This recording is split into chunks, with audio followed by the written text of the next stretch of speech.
Wack 100, a name y'all may be familiar with. I did a whole story piece on him last year breaking down his history and his rise, but today he's in the headlines for a totally different reason.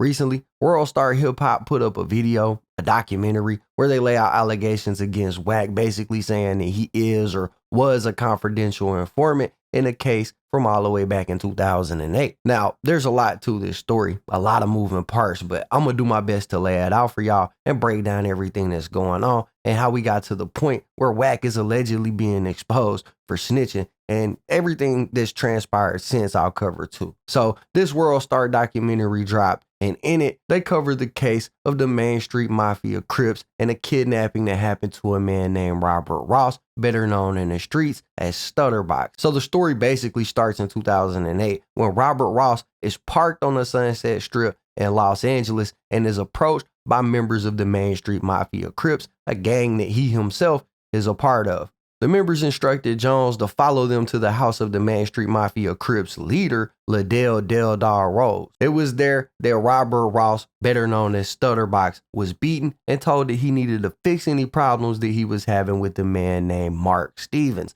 Now, Mark Stevens was famously a business partner of NBA legend Shaquille O'Neal's. The two ran a record label together called Deja 34, and it was here that Stutterbox worked alongside the two in the role of a producer. So what problems was Stutterbox having that would cause his own gang to kidnap him and beat him and tell him to fix? Well, according to court records, it all stemmed from an affair Stutterbox was allegedly having with Shaq's wife. Not only that, but also over an alleged extortion attempt from Stutterbox. Now, Stutterbox testified that he had become close with Shaq through their business dealings, but that he had also become close with Shaq's wife and began to have an affair with her. He also said that he had a sex tape of Shaq with another woman, not his wife, that was recorded on his home security system. Stutterbox said that Shaq and Mark Stevens were looking to sign Ray J to their record label, and Stutter was kind of helping broker the deal, but felt like he wasn't getting a fair cut of the money when the deal went down.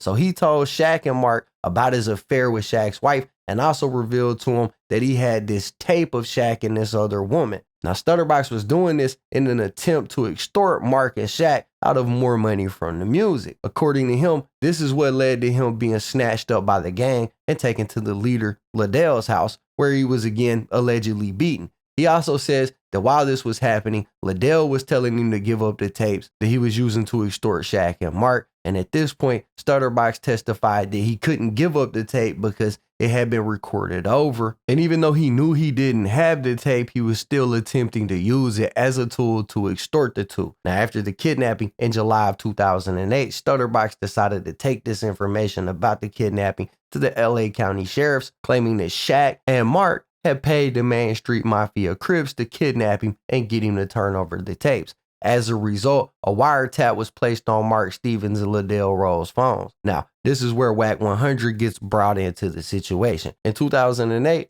Wack was a part-time street politician, a CEO of a trucking company, and trying to make a name for himself in the music industry too by managing artists. An artist who he was managing at the time was Ray J, who, remember, is the person that Shaq and Mark were trying to sign when Stutterbox tried to extort him. Wack 100 even claimed that he was neighbors with Stutterbox at one point and that they became friends. He says that he knew Stutterbox was a rat after he was hanging out with Stutterbox and some females that Stutterbox had with him, and one of the girls asked him something about 5 keys. Now, Wack says he didn't give the woman no info, but he said that a while later, his house was raided, and when he went to the Wilshire building, which is a federal building, he seen one of them same girls that was asking him about the 5 keys at the building in FBI uniform. And Wack basically says that this is when he knew Stutterbox was an informant of some kind. Everybody in the streets knew that situation. Everybody in the streets watched that man go to CCB court on 7, 8 of his homeboys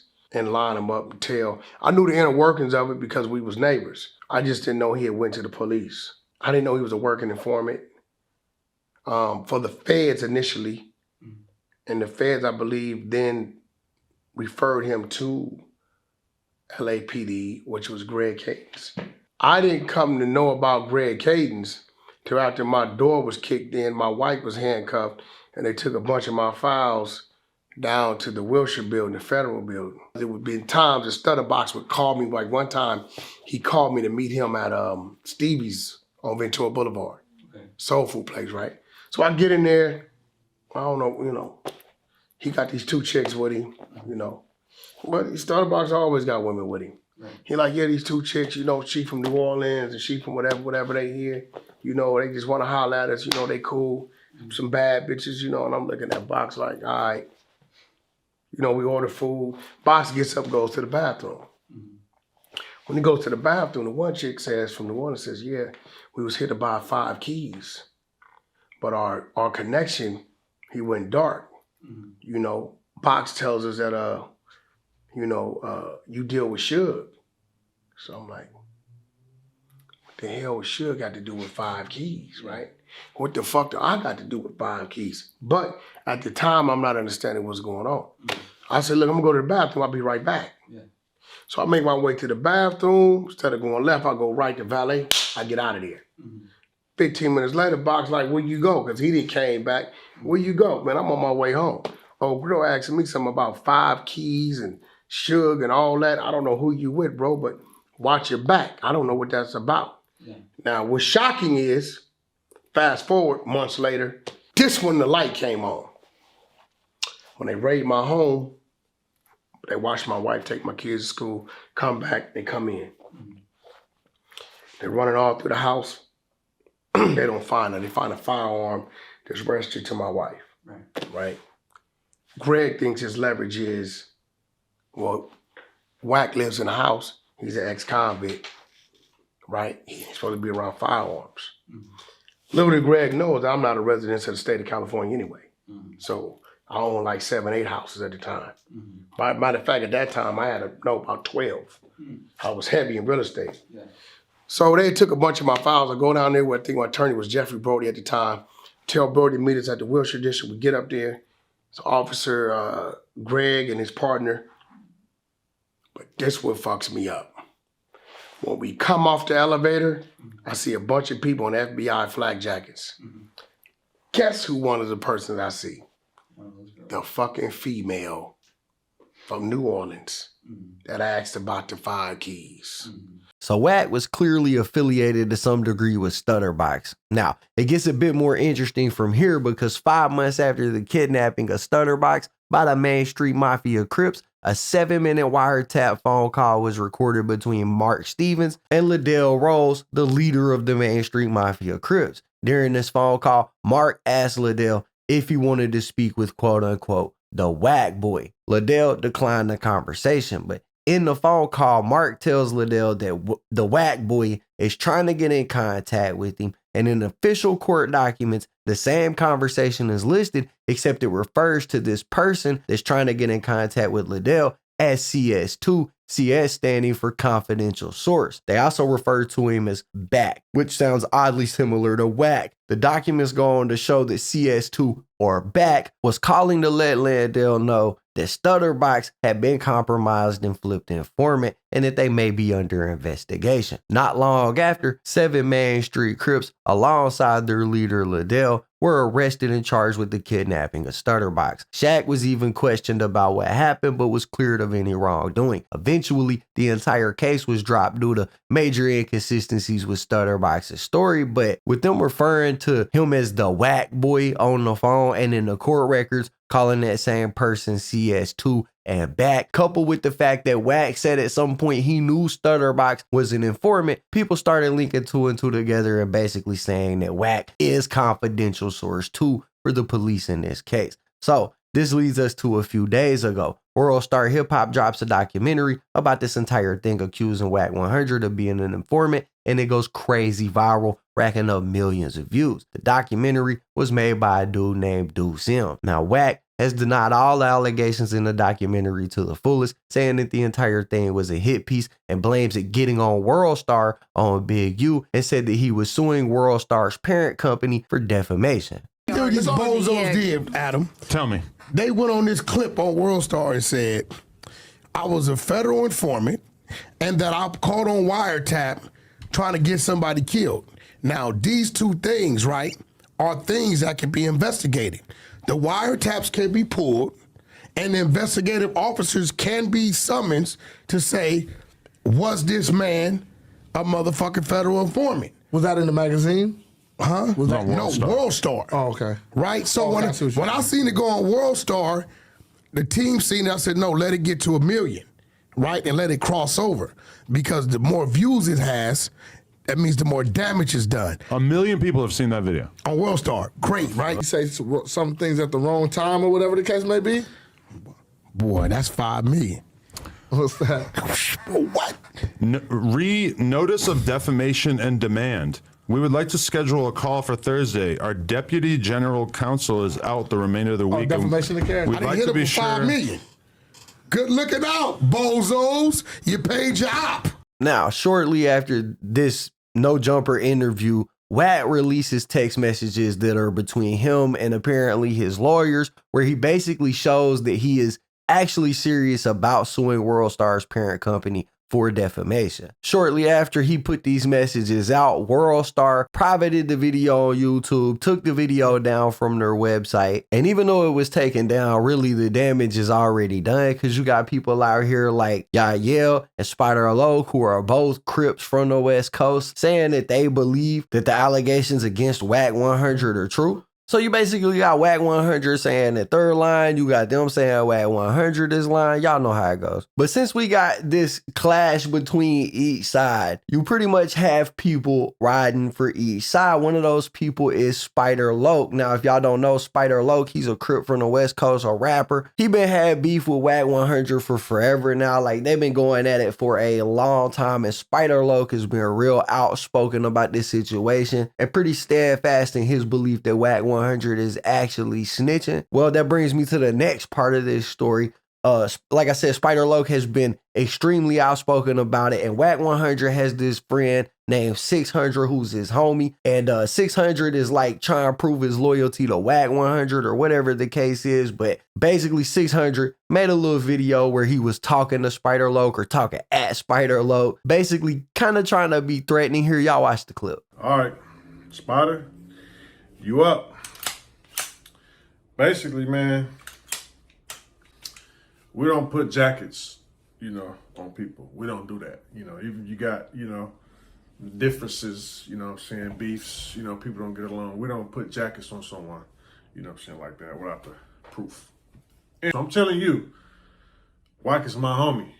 He go to bat for me. I go to bat for him. Me and you have a relationship, what I'm saying? We talk about things. But I'm not going to stand for the lies, what I'm saying? So I'm going to give you a warning shot. What's done is what's done. What's on the internet is what's on the internet. It's over with. One more time, and I'm trying to be as cool with everybody as possible, give warning shots and respect. If you lie on my bro one more time, I got to go in on you. And when I go in, I go all the way in. And I don't stop.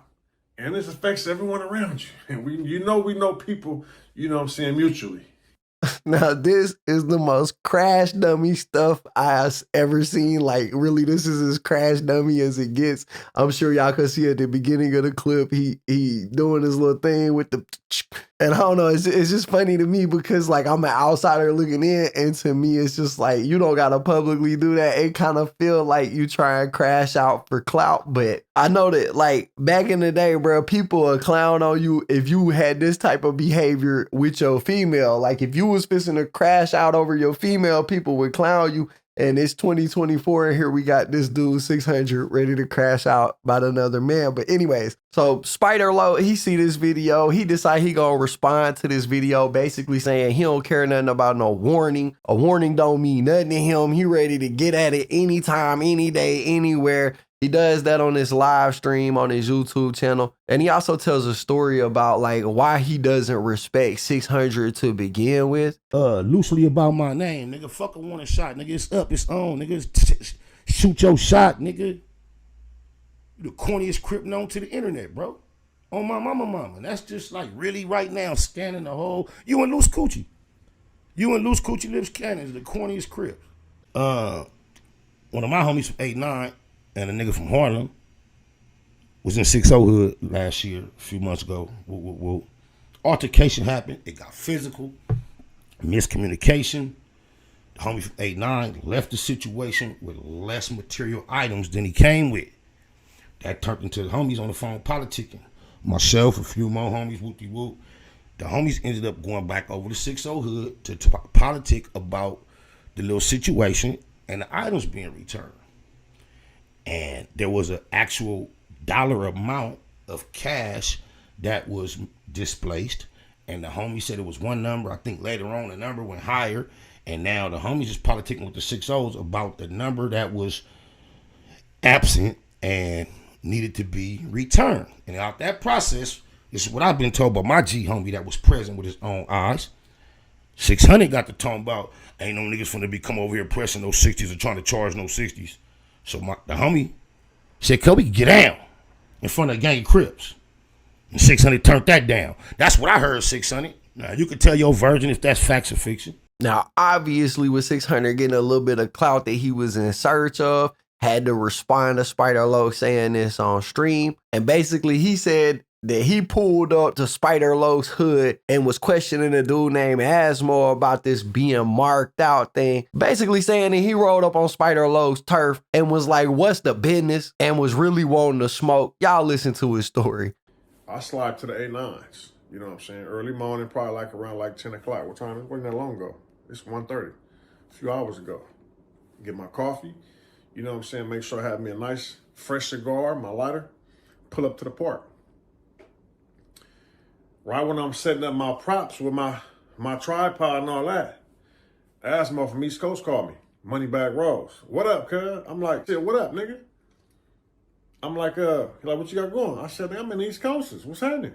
He like, where you at? I'm like, nigga, I'm at the port, Washington Port, nigga. What's happening? He like, what you doing up there? I said, oh, this nigga Spotter said one of your G homies marked me out. He like, what? He said, bro, one of his G homies from 8-9, bro, came to my hood and marked me out. So you know how I do. I want to see what they talking about it, bro, because I don't want to hear no excuses, whoop, whoop, whoop, niggas playing my name. He like, bro, cut lying. I said, what? He said, bro, anybody made nice lie and say nothing like that, bro. Spider was a liar. Cub be on drugs, Cub be popping pills, just talking, bro. I said, you know what? That's crazy. I knew he was lying, but I didn't think that he, you know what I'm saying, he would take it this far. Now, 600 claimed in that clip that he pulled up to the hood. He wanted all the smoke. He was in the middle of setting his tripod up when he got this phone call from this dude and basically says that Spider Loke's homie is in disbelief pretty much that Spider Loke would say these things about 600 and basically says that this Asmo dude takes his side. But again, none of this is recorded because he didn't get to set his tripod up and he got a phone call right as he was trying to do it. So no footage of this actually happened and exist anywhere. You basically got to take 600 at his word. But when Spider Loke heard that 600 said he did this and that this Asmo dude was basically taking 600's side, Spider Loke decided to do what 600 said that he did and pulled up the 600 hood and then went live so everybody could see him doing it. And basically he was on the scene saying he wanted to fade, he wanted to smoke, this, that, and another. And people from 600 hood actually joined the live right there on the scene saying that before 600 could give Spider Loke the fade, 600 would have to give them the fade, which is like people from his hood saying that they won't smoke with 600. And like, it's this whole thing. Anyway, watch the clip. Get in the car. Hey? Come quiet down. Just walk. Oh, yeah, right here. Hey, what you say, cuz? Hey, what you say? You gotta see us before you see you. I can't get the squabble? I'll go second, third. Another boy, he got hood issues. He got what? Hood issues. Pull up, you got issues, Crip. Cuz know the truth. Nate Bud. I'm in your section though, cuz I'm in the 60s. Right here, we call this the millions. Call us the millions. Got the millions. Pull up, nigga. No hood. Scary ass nigga.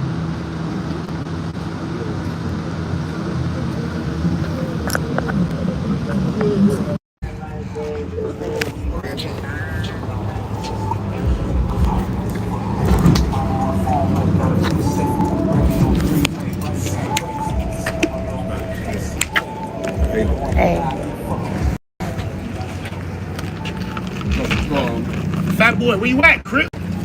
Gloves match your shoes. Yeah, homies. I'm just saying, you said you want to fade, I'm in your set, cuz. Friendly fade, everything safe. Yeah, Cameras and everything. Not worry about no weird shit. Let's squabble, Crip. Where you at?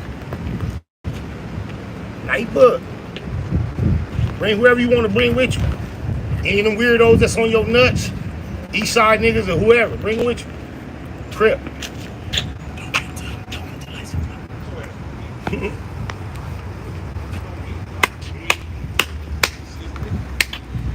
Night book. Hold no, honey. You set the 6 holes your backyard. Come on, you can get it too. I been dying to squabble you, Crip. Pull up. It's your backyard, Crip. Remember? Whole world know. Pull up to your backyard. Well, we already knew they ain't coming, so I'm about to check in when I can. Back to business. Back to business. We finna get this money. Now, you can pull right back up. Anytime you ready, cuz I know you ain't pulling up, ho, but let us know. Damn, homies. Now, Spider Low stood out there at 600 Hood for hours. I mean, this live stream was hours long, and 600 never did pull up. But Big U, who is from 600 Hood, and like, I'm sure y'all are familiar with Big U. We talked about him on the channel before. He one of the biggest Crips on the West Coast. He pulled up and basically showed love to Spider Low while he was doing this, which looks real bad for 600. And of course, because 600 never pulled up while Spider Low was going live, a lot of people was wondering like, hey, bro, what's going on? You was doing all that rah-rah online, and then now all of a sudden he pull up and you ain't nowhere to be found. Basically questioning 600's integrity. So 600 made another video where he tried to explain that away. He offered up an explanation for it. Here's what that looked like. Spider, so you mean to tell me you really want to fight, but you didn't make the phone call? How you called your homie the night before? We gonna really fight. We don't need no audience. We don't damn sure need no police, rap busters in the background who's scared to ever say my name. Let's just get that straight.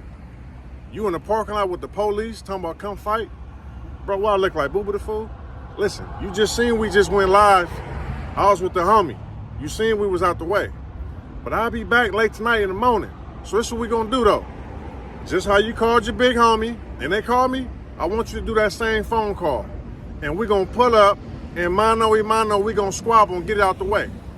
But as far as pulling up with the police in the parking lot and all that, hey, listen, bro, that's out, bro. I don't know what you think this is, bro. But we for sure gonna get it in, though. But don't go live so the police and everybody can see. We all have each other's number. Let's get this out the way. So what I'm gonna do is, I'm gonna call your big homie, how we talked the day before yesterday, and we're gonna set it up. Not no internet, what you doing. Let's get it.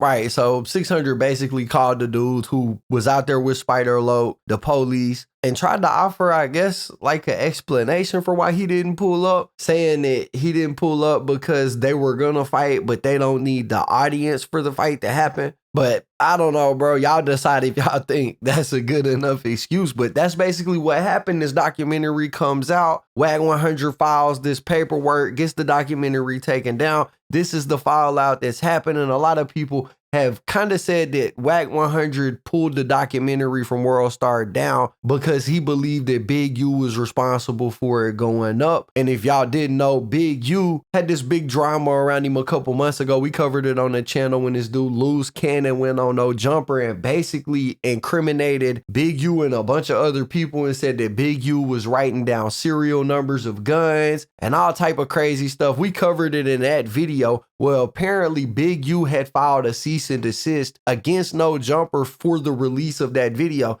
and No Jumper pulled that video down due to that cease and desist. Adam recently talked about this in his Vlad TV interview. I can't play it here because Vlad gonna hit me with them copyrights. He always does. But Adam talked about that interview getting pulled down. So a lot of people think that Wack 100 just did to that documentary what they did to Wack 100's interview with Loose Cannon.